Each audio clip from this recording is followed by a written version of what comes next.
సమస్త ప్రాణులు, ఒక్క మనుష్యులే కాదు, ప్రాణం నుండి తిరిగే సమస్త ప్రాణులు, ఒక కలలేకపోయినా ప్రాణమున్నవి అన్నవి ఏ ఉన్నాయో అవన్నీ ఎవరిలోంచి పుడుతున్నాయో ఆయనని భవ అని పిలుస్తారు. కాబట్టి ఇప్పుడు ఈ పిపీలికాది పర్యంతంలో ఎన్ని ప్రాణులున్నాయి అని మీరు అనుకుంటున్నారో ఆ ప్రాణులన్నీ ఎవరిలోంచి వచ్చాయి, ఆయనలోంచి వచ్చాయి.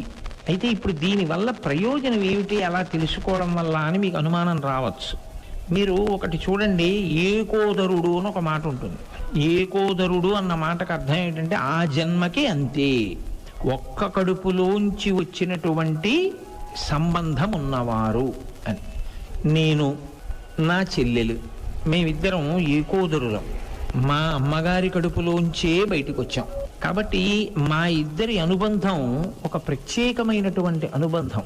అది ఇంకా ఈ శరీరాలు ఉన్నంత వరకు ఆ సంబంధం పోయేది కాదు, అది తెంచుకుంటామంటే తెగేది కాదు. అలా ఎందుకు వచ్చింది అంటే అది నాకు చెల్లెలు. ఏ కారణం చేత చెల్లెలు అంటే మేమిద్దరం ఒక కడుపులోంచి రావడం చేత మేమిద్దరం అన్నా చెల్లెళ్ళం. అది చాలా గొప్ప అనుబంధం. అది నాకు 4 ఏళ్లకు కనపడచ్చు, 5 ఏళ్లకు కనపడచ్చు మా చెల్లి, కానీ నా చెల్లెలు కనపడిన రోజు నాకు పండగే. అలాగే నేను ఎప్పుడో ఒక్కసారి మా చెల్లెలి దగ్గరికి వెళ్ళచ్చు, రోజు నేను వెళ్ళలేకపోవచ్చు, 2 ఏళ్లకో 3 ఏళ్లకో ఒక్కసారి నా చెల్లెలి దగ్గరికి నేను వెళుతూ ఉంటాను, యథార్థంగా కూడా అంతే. అలా నేను వెళ్ళినప్పుడు మా చెల్లెలికి పెద్ద పండగే.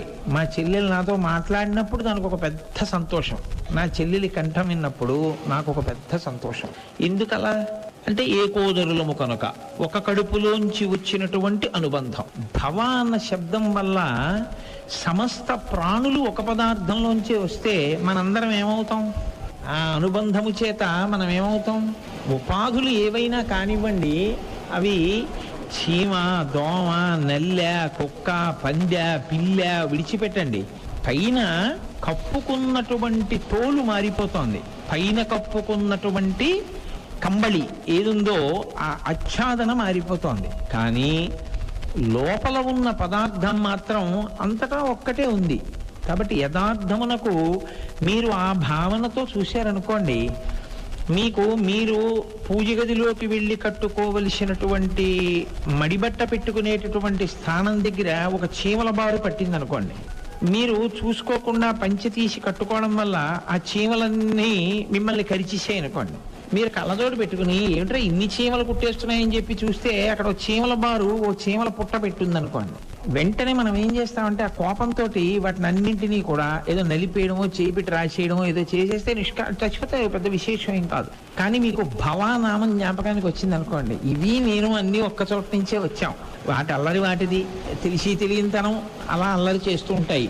ఏదో బాగా ఎడంగా పుట్టిన పిల్లలు అనుకోండి, బాగా ఎడం వరకు ఎందుకు, నాకన్నా పరిణతి నా చెల్లెలకి తక్కువేగా ఉంటుంది, నా అంత పరిణతి నా చెల్లెలకు ఉండదుగా, వయసులో పెద్దవాడిని కాబట్టి నాకే ఉంటుంది. అథవా ఒక్కొక్కసారి తెలివితేటల వల్ల చిన్నవాళ్ళకు ఉండొచ్చు, కానీ అల్లరి చేసినా నాకన్నా చిన్నది అని చెప్పి నేను సహిస్తాను, అంతేకాని వెంటనే దాన్ని నలిపేయడమో చంపేయడమో చేస్తానా? చంపను. మీకు ఈ భవ అన్న నామం జ్ఞాపకానికి వచ్చిందనుకోండి, మీరు గబుక్కుని చంపేయలేరు దీన్ని. అందరం ఒక్క కడుపులోంచి వచ్చాం, ఏదో పాపం దాని ప్రారంభం అలా తిరుగుతూ ఉంటుంది, ఏదో చిన్నది ఏదో కుడుతోంది, తెలియనితనం వచ్చిన గొడవ ఇదే, ఇలాగే లేనిపోని అల్లరి చేస్తుంది, దీనివల్ల నా పని పాడైపోతోంది.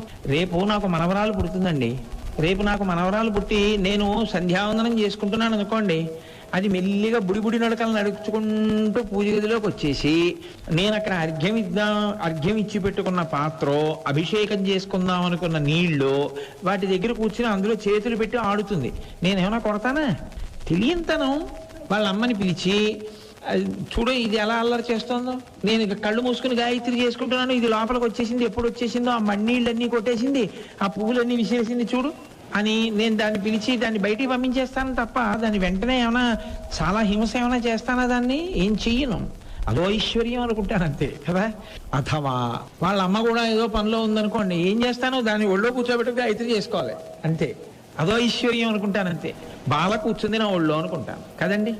ఆ భావన ఇతర ప్రాణుల యందు ఏర్పడాలి అంటే మీకు ఆ ప్రేమ, ఆ ఏం చేస్తాం మరి, భరించాలి అల్లరి, అన్నీ ఒకలా ఉండవుగా. ఈశ్వర సృష్టి, అందరం ఆ తండ్రి బిడ్డలమే, అలా అల్లరి చేస్తుంది. ఇప్పుడు మీరు ఏం చేస్తారు చెప్పండి?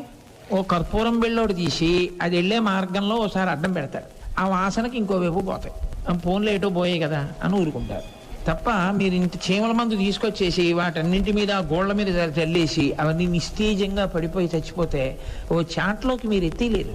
మెల్లమెల్లగా మొదట్లో తప్పలేదు, చంపేశాను అన్న భావన దగ్గర మొదలుపెట్టి మీరు చంపలేని స్థితి వస్తుంది. దేనివల్ల వస్తుందో తెలుసా అండి?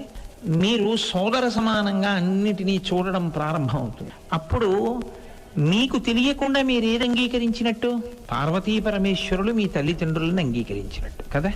ఆ భావన సుస్థిరమైంది మీకు. మీరు అనుషంగిక ప్రయోజనంతో మొదలుపెట్టి ప్రధాన ప్రయోజనాన్ని చేరుతున్నారు. వీటి మీద అన్నిటి మీద మీకు ఎందుకు ప్రేమ? అరే మా అందరికీ అమ్మా నాన్నగారు వాళ్ళిద్దరే, వాళ్ళు దెబ్బలాడతారు. మళ్ళీని పూజ చేయడానికి వచ్చేసావు, తమ్ముడేమో అలా కొట్టేశావు, చెల్లెళ్ళని అలా కొట్టేశావు, చూడు వాళ్ళందరూ అలా ఏడుస్తున్నారు. బుద్ధి గడ్డి తిన్నవాడివి, ఏదో ఎందుకు ఉపన్యాసాలు? వాళ్ళకి ఏం తెలుసు? వాళ్ళకేం తెలియదు పాప, అమాయకులు. ఏదో పంచులోకి వెళ్ళారు, కుట్టారు, ఆ పాటి దానికి అలా చంపేస్తావా అని మిమ్మల్ని శివుడు అడిగాడు అనిపించింది అనుకోండి. మిమ్మల్ని నాకు అభిషేకాలు ఎందుకు, నీ తమ్ముళ్ళని చెల్లెళ్ళని ఆ కొట్టడం ఏమిటారు నువ్వు అని మీకు అనిపించినట్టు అనిపించింది అనుకోండి, మీరు చంపలేరు. అప్పుడు ఇంకా అది ఏం చేస్తుందంటే మిమ్మల్ని పార్వతీ పరమేశ్వరులతో మీకు బిడ్డడి సంబంధాన్ని కల్పిస్తుంది. ఇది వాచికంగా చెప్తే వచ్చేది కాదు ఆ పద్యం. ఇది మీరు శివుడా విష్ణువా కాసేపు పక్కన పెట్టేయండి, ఎవరిని పట్టుకున్నా అంతే. కాబట్టి కమలవాసిని మమ్ము నీలమేఘశ్యామ నీవి తండ్రివి మాకు కమలవాసిని మమ్ము కన్న తల్లి, నీ భక్తవరులంత నిజమైన బంధువుల్ నీ కటాక్షమే మాకనేక సుఖము, నీ మీది కీర్తనల్ అఖిల ప్రపంచంబు నీ సహాయమే మాకు నిత్య సుఖము, తోయజాక్ష నీ పాద తులసిదళము రోగముల కౌషధము, బ్రహ్మరుద్ర వినుత భూషణ వికాస శ్రీధర్మ పురనివాస దుష్ట సంహార నరసింహ దురిత దూర అన్నా అదే భావన. అమ్మా అయ్యా అటంచు ఎవ్వరిని నేనన్నన్ శివా నిన్నేను సుమి, నీమది తల్లిదండ్రులటంచు చూడగాబోకు, నాకిమ్మై తల్లియు తండ్రియున్ గురుడు నీవే కాక, సంసార పుంచిమ్మచీకటి కప్పకుండా కనుమా శ్రీకాళహస్తీశ్వర. అందుకే ఈ భావన బాగా పెరిగిపోయిన వాడిని ఏమంటారో తెలుసా అండి? ఋషి అంటారు. ఆయనది ఋషి జీవితం అండి అంటారు. అందుకే ఆశ్రమంలోకి ఒక పాము వస్తుంది అనుకోండి, వాళ్ళు ఏం అలా కొట్టేరు.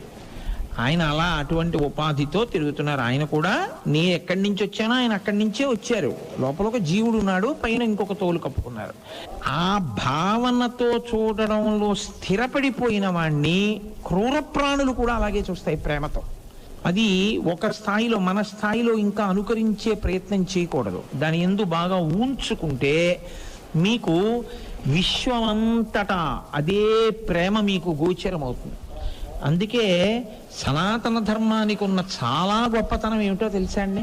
ఎవడు ఈశ్వరుడికి నమస్కరించాడో, ఎవడు ఈశ్వరుణ్ణి విమర్శిస్తాడో, ఎవడు భగవన్ మార్గానికి దూరంగా ఉంటాడో వాడి కొరకు ముందు నమస్కారం చేస్తాడు. ఈశ్వర వాణ్ణి నీ దారిలోకి తీసుకురా, పాపం దారి తప్పిపోయాడు, పాడైపోతున్నాడు అంటారు తప్ప వాడు మూర్ఖుడు, వాడికి నీ అనుగ్రహాన్ని కటాక్షించద్దు అనరు. ఈ విశాల హృదయం ఎప్పుడొస్తుంది? మీ అన్నదమ్ముల్లో ఒకడు చాలా అమాయకుడే ఏమీ చేసుకోలేకపోతుంటే అందరూ కలిసి వాడిని సాయం పట్టే ప్రయత్నం చేస్తారా? చేయరా? ఒకడు కొడుక్కి ఫీజు కడతాడు, ఒకడేమో మెల్లిగా నలుగురు ప్రతి నెల 400-500 వేసుకుని 2000 రూపాయల ఆర్డీ వేసి వాడికి ఎలాగో పట్టదు, అమాయకుడు ఏమీ చేసుకోలేడు పాపం, ఆ పిల్ల మనమే పిల్ల పినమే కదా, చెయ్యాలి పెళ్ళి, రేపు 20 ఏళ్ళు వచ్చేసిన తర్వాత అప్పుడు పట్టుకురమ్మంటే ఎక్కడ తెస్తాం డబ్బు, కాబట్టి అందరం తలకో 2000 కలిపి ఆర్డీ వేద్దాం పెద్దన్నయ్య పేరు మీద. ఆ పెళ్లి వయసు వచ్చిన తర్వాత సంబంధం కుదరగానే పెద్దన్నయ్య ఆర్డీ మెచ్యూర్ అవుతుంది, అది తీసి మనం చక్కగా పిల్లకి పెళ్లి చేసేద్దాం అని ఎందుకు ఎత్తుకుంటున్నారు మీ భుజానికి? మా అన్నయ్య కూతురని. ఇది సమస్త ప్రాణిజాతమునందు దయ ఉండడం వేరు. దయ వలన ఏమవుతుందో తెలుసా అండి? దానికి చెల్లెలు వస్తుంది, అహంకారం. దయకున్న పరిమితి అదే. దయ అన్న మాటని మీరు సరి అయిన కోణంలో కానీ వాడలేదనుకోండి, వాడకపోతే ఆయన పట్ల దయతో పోన్లే అని ఉపకారం చేశానండి అంటే ఆయన ఉపకారం పొందేవాడు, మీరు ఉపకారం చేసేవాడు. అప్పుడు ఏమవుతుందంటే మీరు చేసే ప్రతిదానికి మీరు కర్తృత్వం తీసుకుని నేను చెయ్యకపోతే వాడు ఏమైపోతాడు, కాబట్టి నేను చేశాను. అప్పుడు ఇది మీ అహంకారం పెరగడానికి కారణమై కూర్చుంటుంది. నేను చేయడం ఏమిటి? నేను చేయలేదు, ఈశ్వరుడు చేయించాడు. ఈశ్వరుడు చేయిస్తే నన్ను మధ్యలో ఓ ఉపకరణం కింద వాడుకున్నాడు ఆయన. ఈ భావన స్థిరపడింది అనుకోండి, మీకు అహంకారం కలిగేటటువంటి స్థితి మీకు ఉండదు. ఎప్పుడూ మనుష్యుడు ప్రవర్తన యందు ఏది చూసుకుంటూ ఉండాలంటే, తనని తాను పరిశీలనలో ఈశ్వరుడికి దూరం జరిగిపోవడం లేదు కదా, ఇదొక్కటే చూసుకుంటూ ఉండాలి. దాని వలన మీరు ఎప్పుడూ ఈశ్వరుడి చేత రక్షింపబడుతూ ఉంటారు. ఇప్పుడు ఆయన బిడ్డని, మా తమ్ముళ్ళు, మా అన్నయ్యలు, మా చెల్లెళ్ళు, మా అక్కలు, మీరు అలా అనుకుంటున్నారు అనుకోండి, అందరినీ ప్రతి ప్రాణి యందు మీరు అనుబంధం పెంచుకుంటుంటే, ఇప్పుడు మిమ్మల్ని రక్షించవలసిన బాధ్యత ఎవరి మీద ఉంటుంది? ఆయన మీద ఉంటుంది. ఆయనే మిమ్మల్ని రక్షిస్తుంటాడు. ఇంకా అంతకన్నా ఏం కావాలి మీకు? 50 లక్షలు బ్యాంకులో ఉంటే ఏముంటుందో అంతకన్నా ఎక్కువ రక్షణ మీకు ఉంటుంది. మీకు ఎప్పుడు అవసరమో అప్పుడు ఈశ్వరుడు వచ్చి మీకు ఇస్తాడు. ఇంకేం కావాలి? ఆ స్థితి మీరు పొంది ఉండడానికి భవ అన్నీ ఆయనలోంచి వచ్చాయి. ఇప్పుడు ఇది ప్రేమతత్వంతో అన్నిటి యందు ఒకే రకమైనటువంటి దృష్టికోణం ఏర్పడడానికి హేతు అవుతుంది. నీ పాద కమల సేవయు నీ పాదార్చకులతోడి నెయ్యము, ఆయన పాదార్చకులతోడి నెయ్యము రానినాడు మీకు ఈ భావన ఎలా వస్తుందో అర్థం కాదు. నితాంతాపారభూతదయయు, ఉట్టి దయ కాదది. సమస్త భూతముల యందు, సమస్త ప్రాణుల యందు ఎందుకు ఉండాలి? ఇది కారణం. మేమందరం అందులోంచి వచ్చాము. అయితే ఈ దయతో సరిపోతుందా? మీరు ఒక్కటి కొంచెం జాగ్రత్తగా ఆలోచించండి. నాకు మా అన్నయ్యలు కనపడుతున్నారు, మా తమ్ముళ్ళు కనపడుతున్నారు, మా అక్కయ్యలు కనపడుతున్నారు, మా చెల్లెళ్ళు కనపడుతున్నారు. మేమందరం కలిసి ఎవరి దగ్గరికి వెళ్ళాలి? సంవత్సరానికి ఒకసారైనా మా అమ్మగారిని నాన్నగారిని చూడాలా? వాళ్ళు లేరేమో అనుకోకండి, వాళ్ళు నిత్యులు, వాళ్ళు ఉన్నారు, వాళ్ళు ఎప్పుడు వెళ్ళిపోరు, వాళ్ళు ఉంటారు. మరి మా అమ్మగారిని నాన్నగారిని చూడాలి, వాళ్ళు కనపడటం లేదు. మీ అమ్మగారిని నాన్నగారిని చూడాలంటే మళ్ళీ మార్గం ఎలా వస్తుందో తెలుసా అండి? దీన్నే కింద నుంచి పైకెక్కాలి. ఇదే సంగీతం. సంగీతం ఎందుకు ఉపాసన అవుతుందంటే దాన్ని నాదోపాసన అంటారు. సరిగమ పద నిసానిదప మగరిస, ఆరోహణ అవరోహణ. అవరోహణ అంటే కిందకు వచ్చేసావు ఈశ్వరుడి నుంచి, పైకెక్కు, కలుస్తావు మళ్ళీ. అందుకే 2 సాతోటే. అలాగే మీరు మీ తమ్ముళ్ళు, అన్నయ్యలు, అక్కయ్యలు, చెల్లెళ్ళు అందరూ కనపడుతున్నారు. అసలు మా అమ్మా నాన్నగారేరి? వాళ్ళని చూడాలని మీకు తాపత్రయం పెరిగింది అనుకోండి, కింద నుంచి మళ్ళీ పైకి రావాలి. అప్పుడు ఎలా రావాలో తెలుసా? చీమను చూసి నయితి, ఇవి కాదు మా నాన్నగారు. దోమను చూసి నయితి, ఇది కాదు మా నాన్నగారు, ఇది కాదు మా నాన్నగారు. నయితి నయితి నయితి నయితి నయితి, ఇవన్నీ కలిపి ఎక్కడి నుంచి వచ్చాయి? అక్కడికి వెళ్ళు. ఆఖరికి ఇదే నయితి. ఆఖరికి శంకరులు అంటారు, నేను మనస్సు కాదు, బుద్ధి కాదు, వాక్కు కాదు, కర్మ కాదు. ఎవరు నేను? చిదానంద రూప శివోహం శివోహం. ఇక్కడే హృదయ కమలంలో కూర్చుని ఉన్నాడు. నీవారస్సూకవత్తన్వీ పీతాభాస్వత్యనూపమా, వేదం చెప్తోంది. ఇక్కడే ఉన్నాడయా. వంగిన కమలం చివర ప్రకాశించేటటువంటి నిప్పురవ్వంత వాడిక్కడే ఉన్నాడు. వాడిని వెతుకులాట మొదలు పెడితే వాడు ఏం చేస్తాడంటే, వాడిని చూడాలన్న కోరిక నీకు కలగగా వాడు బయట తిరగడం ఆపి లోపలికి వెళ్ళడం నేర్పుతాడు. ఇప్పుడు లోపలికి వెళ్ళడం అలవాటు. ఈ లోపలికి వెడితే ఇక్కడ దర్శనమిస్తాడు. ఇక్కడ ఎందుకు కూర్చుంటాడంటే, ఆయన నీ మనసు ముందు భక్తితో నిండి ఉంటే ఆయన ఆ భక్తి మకరందం తాగడానికి తుమ్మెదగా వస్తాడు. అందుకే రాజీవో అని భృంగీచ్ఛానటనోత్కట కరిమదగ్రాహీ స్ఫురన్మాధవాహ్లాదో నాదయుతో మహాశితవపు పంచేషు నాచాధృత సత్పక్షస్సు మనోవనేషు నపునః సాక్షాన్మదీయే మనో రాజీవే భ్రమరాధిపో విహరతాం శ్రీశైలవాసీ విభు అంటారు శంకర భగవత్పాదులు. రాజీవే భ్రమరాధిపో విహరతాం మనోరాజీవే. మనస్సనే తామర పువ్వు మీద ఆయన ఎప్పుడు తిరుగుతుంది తుమ్మెద? దాని నిండా తేనె ఉంటే, ఏ తేనె లేకపోతే దాని మీదకి తుమ్మెద ఎందుకు వస్తుంది? తామర పువ్వు మీద తుమ్మెద తిరిగింది అంటే కారణం ఏమిటి? ఈ మనసు అనేటటువంటి పద్మంలో భక్తి అనేటటువంటి మకరందం నిండి ఉంటే, భక్తి అన్న మకరందం నిండడానికి ప్రధానమైనటువంటి నామము భవ. ఇప్పుడు ఈ భావన చేత మీకు అందరితో మీకున్న అనుబంధం ఏమో మీకు అర్థమవుతుంది. లేకపోతే వచ్చే పెద్ద ఇబ్బంది ఏమిటో తెలుసా అండి?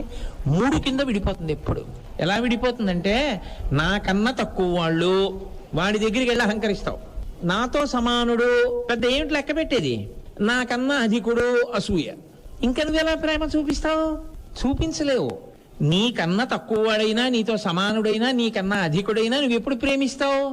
ఒక కడుపున పుట్టిన వాళ్ళైతే. ఇప్పుడు భవః అలరా, భవంతి ప్రాణినః, మేమందరం ఆయనలోంచే వచ్చాం. ఇప్పుడు ఇది ఏమవుతుంది? వాడు నీ మాట వింటున్నాడా వింటలేదా పక్కన పెట్టు. ఇది ఈ భావన యొక్క పరాకాష్ఠ ఎక్కడికుంటుందంటే, రామకృష్ణ పరమహంసని వివేకానందుడు అడిగాడు. వాడు దేవుడు లేడు దేవుడు లేడు దేవుడు లేడు అంటున్నాడు, దేవుణ్ణి తిడుతున్నాడు, మూర్ఖుడు. వాడు కూడా ఈశ్వరుడే. ఆయన అన్నారు, కాకపోవడం ఏంటి, మూర్ఖనారాయణుడను, నారాయణుడు కాడనకవు. కాబట్టి ఇందులో ఉన్నాడు ఇందులో లేడని ఉండదు. ఇందుగలడు అందులేడని సందేహము వలదు చక్రి సర్వోపగతుండు ఇందెందు వెదకి చూచినా. వెదకి చూచినా అంటే ఏదో విప్పి చూడమని కాదు. ఇక్కడ నీకు ఆ భావం కలిగితే వెందెందు వెదకి చూచిన అందందే కలడు దానవగ్రణి వింటే. ఈశ్వర దర్శనం మీకు ఎక్కడవుతుందండి? ఓ చిన్న చీమ మిమ్మల్ని కరుస్తోంది అనుకోండి, మీరు దాని వంకిలా చూసి ఆసిని అసాధ్యం కూలా, ఇంత చిన్న తలకాయ, దానిలో మెదడా, నీ నోరు కనపడదా, ఇంత నోరా, నేనేమి ఎక్కమన్నానా, ఎక్కావా, నీకు ఇక్కడికి వచ్చేటప్పటికి ఏదో కోపం వచ్చిందా, ఏదో ముడతపడిందో చెమట పట్టిందో, నీకేమైనా దుర్వాసన వచ్చిందో కోపం వచ్చిందా, కొరుకుతున్నావా, ఎన్ని రాగద్వేషాలే నీకు, ఎంత అల్లరే, ఉపాధి మారింది కానీ నాకేమున్నాయో నీకు అదే లేదు, ఎంత అల్లరి ఇవన్నీ. కానీ దీనికి కదలిక, దీని కాళ్ళు, దీని నడక, దీనికి ఇష్టం, దీనికి అయిష్టం, ఇది కరవడం, ఇది భయపడడం, ఇలా అంటే గబగబా పరిగెడుతుంది. భయం, బతకాలని కోరిక, ఏం ఆశ్చర్యం ఈశ్వరా, ఇందులో కూడా ఉండి కదుపుతున్నావా అని మీరు చూడగలిగారనుకోండి, మీరు ఈశ్వరుణ్ణి చూడడానికి ఏం కావాలండి మీకు? ఇంకా ఎక్కడికి వెళ్ళాలి నాకు చెప్పండి? ఎక్కడికి ఎక్కుతారు? ఏమి ఎక్కి తిరుగుతారు మీరు? నిరంతరం మీకు కనపడుతూనే ఉంటాడు ఆయన. ఇది ఈశ్వర ప్రజ్ఞ. ఒక మహాపురుషుడు అన్నాడు వ్యాఖ్యానం చేస్తూ, ఏమయ్యా, ఓ గీత గీసి నీళ్లు పెట్టి కడిగితే ఆ గీత పోతుంది కదా. నేను పెన్సిల్ ఆ ముగ్గు పెట్టారండి, దాని మీద నీళ్లు పోసి కడిగాను, ఉంటుందా? ఉండదు, పోతుంది. ఈశ్వరుడు ఈ గీతలు గీశాడు, ఎన్ని మాటలు సబ్బులెట్టి తోమాను, ఎన్ని మాటలు కడిగాను, పోయే ఈ గీతలు. ఈశ్వర, ఎన్ని మాటలు కడిగినా పోని ఈ గీతలు గీసిన గీతల్లో నువ్వు నాకు కనపడుతున్నావు అన్నాడు. చాలదా? అది భావుకత, అది దర్శనమునందు అనురక్తి. కాబట్టి ఇప్పుడు భవః, మీరు ముందు నుంచి వెనక్కి కదలచ్చు, వెనక నుంచి ముందుకు కదలచ్చు. మీ ఓర్మి అంతటికి కారణం ఏదై ఉంటుందో తెలుసా అండి? ఈ నామం మీకు ఎంత పట్టిస్తోందో మీరు అంత ఓర్పుతో ఉంటారు. ఈ నామం మీకు ఎంత పట్టిస్తుందో మీ దగ్గరికి అంతమంది వస్తారు. ఎందుకో తెలుసా అండి? లోకంలో ఒక్కటే, చాలా మంది ఒక ఆయన దగ్గరికి ఎందుకు ఎడతారంటే, చాలా మందిని ఆయన తన వాక్కులతో ఓదారుస్తాడు, మార్గం చెప్తుంటాడు.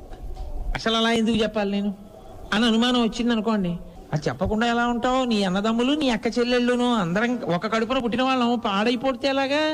అందరం మళ్ళీ నాన్నగారు బాధపడరు, రే వాడు ఎలా పాడైపోతుంటే చూస్తూ ఊరుకున్నావుట్రా, సమర్థుడు అయ్యుండి అందరూ నాన్నగారు అన్ననాడు నువ్వు ఎవరు పాడైపోవడాన్ని చూస్తూ నువ్వు ఊరుకోలేవు. ఈ సుసంపన్నమైన హృదయము అంటారు. ఆ సుసంపన్నమైన స్థితి ఎప్పుడు కలుగుతుందో తెలుసా అండి? భవ అన్న నామంతో మీరు ఎంత అనుబంధం పెట్టుకుంటున్నారో మీరు ప్రపంచమునకు అంత ఉపయుక్తమైన వ్యక్తిగా మారుతారు. భారతదేశానికి ఇంత ఖ్యాతి దేనివల్ల తెలుసా అండి? భారతదేశంలో కట్టినటువంటి ఆనకట్టలు, భారతదేశంలో ఉన్నటువంటి ఐశ్వర్యము వీటి వల్ల కాదు, భారతదేశంలో ఉండే ప్రజల యొక్క గుణ సంపద వల్ల. ఇంత గుణ సంపదకి ఆధారమైనటువంటి మన ఋషిప్రోక్తమైన వాంగ్మయం వల్ల వాళ్ళు ఒక్క పేరు తలుచుకోరా అంటే ఇంత ఓర్పునిస్తారు. ఒక్కడు ఓర్పు కలిగిన వాడు ఉన్నాడు అనుకోండి, వాడు చాలు ఉద్ధరించడానికి. అసలు ముందా ఓర్పు లేకపోతే వాడు ఎవరికి ఏం చేస్తాడు? ఏమీ చేయలేడు. కాబట్టి ఇన్నిటినీ సమకూర్చగలిగినటువంటి అద్భుతమైన నామము భవః కాదు. ఈ నామానికే వ్యాఖ్యానంగా రెండో విశేషం ఏం చెప్తారో తెలుసా అండి? భవత్యసౌ సర్వత్ర సర్వదా ఇది భవః. భవత్యసౌ సర్వత్ర సర్వదా. సర్వత్ర అంటే దేశము, సర్వదా కాలము, భవత్యసౌ ఉన్నది, అంతటా. ఎంతటా? నువ్వు ఏమంటున్నావో మాట అంతటా. ఈ భూమి అంటావా? భూమి అంతా ఆయన ఉన్నాడు. ఆకాశం అంటావా, ఆకాశం అంతా ఆయన ఉన్నాడు. నిప్పు అంటావా, అగ్ని అంతటా ఆయన ఉన్నాడు. నీరంటావా, నీరంతటా ఆయన ఉన్నాడు. నీలో అంటావా, ఆయనే ఉన్నాడు. నీ ఎదురుగుండా వాళ్ళలో అంటావా, ఆయనే ఉన్నాడు. ఆయన లేనిది లేదు, ఆయన ఉన్నది మాత్రమే ఉన్నది. ఇప్పుడు శ్మశానం అమంగళం ఎందుకైందో నాకు చెప్పండి. అది శివతత్వం అంటే. ఉంటే ఒక్క పవిత్రమైందే ఉందనండి, లేకపోతే ఒక్క అపవిత్రమైందే ఉందనండి. శ్మశానం అంటే ప్రాణులు చనిపోయేటటువంటి ప్రదేశము శ్మశానము అని మీరంటే శవాలుండే ప్రదేశం. నేనంట ఈ భూమండలం అంతా శ్మశానమే అంట. నేను ఇప్పుడు మాట్లాడుతుంటే ఈ శబ్ద ప్రకంపనలకి కొన్ని జీవులు కింద పడిపోతాయి, ఈ పెద్ద ధ్వనికి పడిపోతాయి అవి. ఇప్పుడు ఆ పైనుంచి వస్తున్నటువంటి కదలికలకి కొన్ని కింద పడి మరణిస్తాయి. అలాగే చనిపోయే వాళ్ళందరూ శ్మశానానికి వెళ్ళి చనిపోరు కదా. ఇంట్లో చచ్చిపోతున్నారు, రోడ్డు మీద చచ్చిపోతున్నారు, హాస్పిటల్లో చచ్చిపోతున్నారు, గుళ్ళో చచ్చిపోతున్నారు, ఎక్కడ పడితే అక్కడే చచ్చిపోతున్నారు. మనుష్యులేమో ప్రాణులు పోవట్లా ప్రతి చోట. ప్రాణులు పోయి ప్రాణులు లయమైపోతున్నాయి. మనుష్యులంటే అక్కడికి తీసుకెడుతున్నాం, మిగిలినవన్నీ ఎక్కడ లయమవుతున్నాయి, బయటే లయమవుతున్నాయి. కాబట్టి లయం ఎక్కడెక్కడ జరుగుతోందో అక్కడక్కడ శివుడు ఉన్నాడు. కాబట్టి ఈ ప్రపంచమంతా శ్మశానమే. నువ్వు బతకడానికి శ్మశానం తప్పింకోట్లేదు. ఈశ్వరుడు శ్మశానవాసి అంటావే. ఈశ్వరుడు శ్మశానవాసి అయితే ఆయన లేని చోట నువ్వు బతుకు నేను చూస్తాను. నీ ప్రాణం పోయిన తర్వాత ఆయన ఉన్న చోటికే తీసుకెళ్ళి నిన్ను కాల్చాలి. నీకు ఆయన ఒక్కడే దిక్కు. ఆయన్ని విమర్శిస్తావు ఎందుకు? ముందు నీ బతుకు దిద్దుకోవడం నువ్వు నేర్చుకోవాలి తప్ప నీకున్న రాగద్వేషాలు పరమేశ్వరుడు ఎందుకు కూడా ప్రవేశపెట్టి మాట్లాడడం ఎందుకు?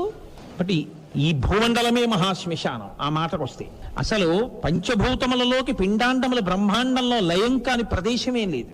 అది ఈశ్వరుడు శ్మశానవాసి అంటే. ఊపిరి అయిపోవాలని ఆయన నిర్ణయం చేస్తే ఎక్కడున్నా లయం అయిపోతాడు. ఎక్కడుండనివ్వండి లయం అయిపోతాడు అంతే. పాలు తాగుతున్నవాడు తాగుతూ లయం అయిపోతాడు. బ్రహ్మాండంలోకి పిండాండం కలవడం అంటే ఎక్కడుంటుందండి? అందుకే మృత్యువుకి స్థానం ఏదని చెప్పిందో తెలుసా శాస్త్రం? ముక్కు చివర ఉంటుంది మృత్యువు అని చెప్పింది. ఊపిరి తీశాడు, వదిలిపెట్టలేదు, ఏమైపోయినట్టు? చనిపోయాడు. ఊపిరి వదిలాడు, లోపలికి తీయలేదు, ఏమైనట్టు? చనిపోయినట్టు. కాబట్టి మృత్యువంత సన్నిహితంగా నీ భార్య ఉందా, బిడ్డలున్నారా? ఎవ్వరూ లేరు. అసలు నువ్వు పడుకున్నా, నువ్వు లేచినా, నువ్వు తిరుగుతున్నా, నువ్వు కూర్చున్నా నీకు అత్యంత సన్నిహితంగా ఉన్నది ఏది అంటే నీ మృత్యువే. అదే ఉంది నీ ముక్కు చివర. ఉన్నప్పుడు అది ఎప్పుడైనా గ్రసించేస్తుంది. గ్రహించేసినప్పుడు ఇక్కడ పడిపోతాం, అక్కడ పడిపోతాం అని ఏముంది? ఎక్కడైనా ఎప్పుడైనా పడిపోతాడు. కాబట్టి అంతటా శ్మశానమే. ఎన్ని ప్రాణులు పడిపోతున్నాయో అలాగా, ఎన్ని లయమైపోతున్నాయో పిండాండాల బ్రహ్మాండంలోకి. నేను ముందు పుట్టానా, నా ఊపిరి ముందు పుట్టిందా? ఇద్దరం కలిసే పుట్టాం. నేను ముందే వెళ్ళిపోతానా, నా ఊపిరి ముందు వెళ్ళిపోతుందా? ఇద్దరం కలిసే వెళ్ళిపోతాం కదండి. నేను నా ఊపిరి అభేదం. కాసేపు ఊపిరాపి కోటేశ్వరారు ఇతర పనులు చేసుకుంటా అట్లా అని ఉంటుంది ఏంటి? అలా ఏం ఉండదు. నేను నా ఊపిరి ఎప్పుడూ కలిసే ఉన్నట్టు, నా ఊపిరికి నాకు భేదం లేనట్టు ఈశ్వరునకు వేదమునకు భేదము లేదు. అందుకే చాలా గొప్ప మాట ఏం చెప్తారో తెలుసా అండి?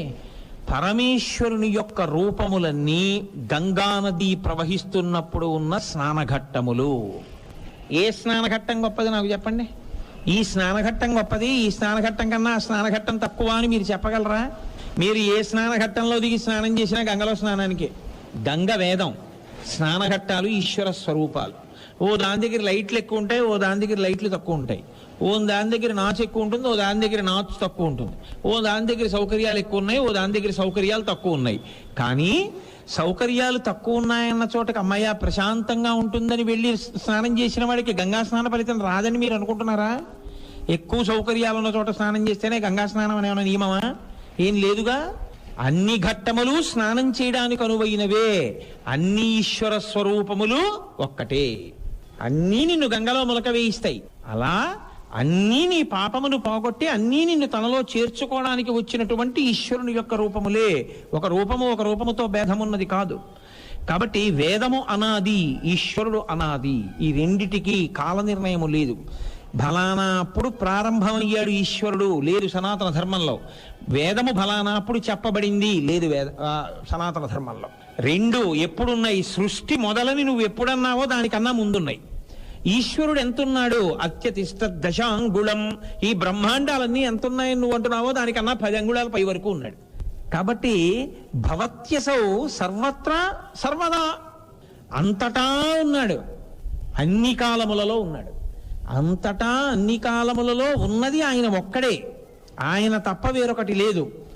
ఆయనే ఉన్నాడు. ఆయనే ఉంటే పరమాత్మ, మరి ఆయన మాకెందుకు కనపట్టలేదు అంటే, ఆయనే ఉండి ఆయనగా కనపడకుండా ఇంకోటిగా కనపడేటట్టు చేయడం వల్లే నువ్వు మళ్ళీ మళ్ళీ పుడతావు. అదే మాయా. ఇది ఎంత చమత్కారంగా ఉంటుందో తెలుసా అండి. మాయ ఉన్నదా అంటే ఉన్నది. జ్ఞానికి మాయ లేదు. కాబట్టి ఉన్నదా లేనిదా? ఉండి లేనిది లేక ఉన్నది, అది మాయ. చాలా చమత్కారంగా ఉంటుంది మాయ యొక్క పరిస్థితి. ఎందుకో తెలుసా అండి, దాన్ని వివరించడానికి నేను ఎప్పుడూ ఎంచుకునే ఉపమానం ఒకటే. రామకృష్ణ పరమహంస అద్భుతమైన మాట చెప్తారు. అసలు నిజంగా మాయా అన్న మాటకి నిర్వచనం ఏమిటో తెలుసా అండి? నామరూపములే మాయా. మీరు బాగా పరిశీలన చేయండి. నామము రూపము ఈ రెండిటిని మాయా అంటారు. ఎందుకో తెలుసా అండి? ఓ బంగారం ముద్ద ఉందండి. ఇప్పుడు నేను దాన్ని చూపించి మీకు ఇది ఏమిటండి అని అడిగాను అనుకోండి, మీరేమంటారు? బంగారం అండి అంటారు. ఇప్పుడు నేను ఆ బంగారాన్ని ఓ 8 గాజులు చేయించాను, ఇవేమిటండి అని అడిగాను, మీరేమంటారు? గాజులండి అంటారు. అవి గాజులా బంగారమా? అది బంగారం సత్యం. గాజులు రూపము నామము గుండ్రంగా ఆ చేతికి వేసుకునేటట్టున్నాయి కాబట్టి గాజు దానికి ఒక పేరు. అది వడ్డాణం అంటే మీరు ఒప్పుకోరుగా. వడ్డాణం అంటే మళ్ళీ వేరంటే నడువుకు పెట్టుకునేది అంటారు.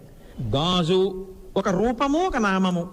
నామరూపములు కనపడి నామరూపముల వెనుక దాగి ఉన్నటువంటి సత్యమైన పదార్థము ఎరుకలోకి రాకపోతే మాయా. సర్వం శ్రీ ఉమామహేశ్వర పరబ్రహ్మార్పణమస్తు.